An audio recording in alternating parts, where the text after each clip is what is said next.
Angels of Protection, a true story of God's faithfulness. In the early 1980s, a group of Christian missionaries, led by Pastor Mark and his family, was stationed in a remote and dangerous village in East Africa. The region was in constant turmoil due to ongoing civil conflict, with ruthless rebels terrorizing communities.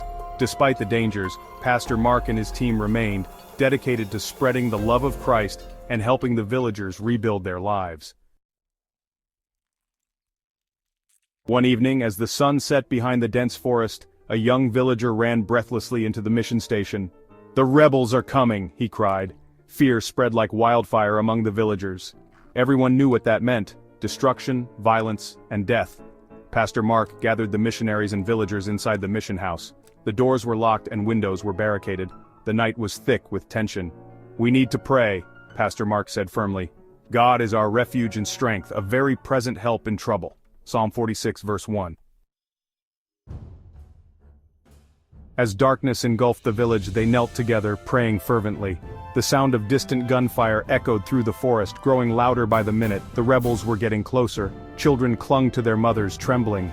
Some villagers whispered final prayers, fearing the worst.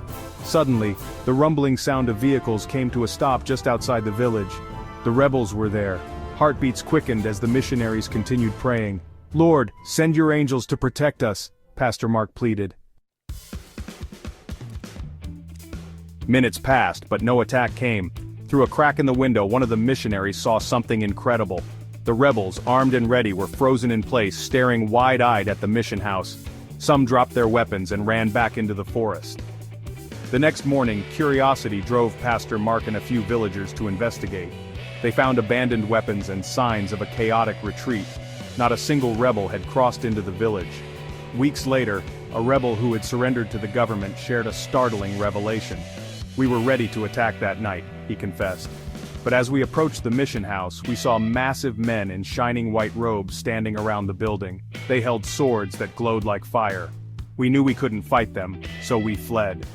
Tears filled Pastor Mark's eyes as he recalled their desperate prayers that night. God had answered in a way they never expected. Just as Psalm 91:11 promises, "For he will command his angels concerning you to guard you in all your ways." This story became a powerful testimony of God's protection and the unseen power of prayer. It reminded everyone that no matter how frightening the situation, God's presence is a shield for those who trust in him. When God sends angels to protect. In a remote village surrounded by danger, a group of missionaries found themselves at the mercy of ruthless rebels. With nowhere to run, they chose to do one thing: pray. What happened next was nothing short of miraculous. Angels appeared, swords in hand, guarding the mission house. The rebels fled in fear, and not a single person was harmed. Psalm 91:11 reminds us, "For he will command his angels concerning you to guard you in all your ways." When fear surrounds you, remember that God's protection is always near. No battle is too great for his divine army. Have you ever experienced God's miraculous protection? Share your testimony in the comments to encourage someone.